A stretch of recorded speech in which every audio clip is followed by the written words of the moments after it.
Seorang lelaki umur 34 tahun kerja dah 11 tahun. Tapi setiap kali tengok kawan-kawan lain ada aset, dia rasa macam kosong.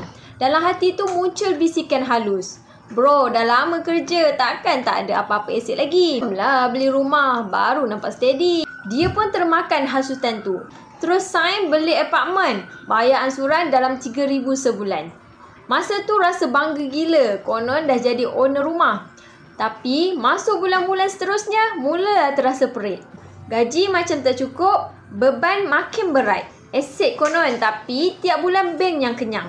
Padahal kalau kita fikir balik, nak ada aset tak semestinya kena beli rumah terus. Emas pun aset juga kan? Bezanya, aset emas ni ada dalam tangan kita, bukannya hutang.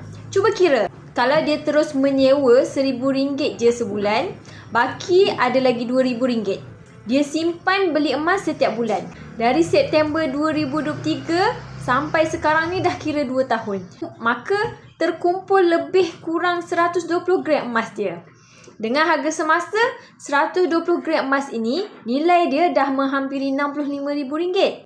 Ya, itulah namanya aset tunai. Bezanya sangat jelas. Satu beban hutang, satu lagi simpanan yang makin bernilai.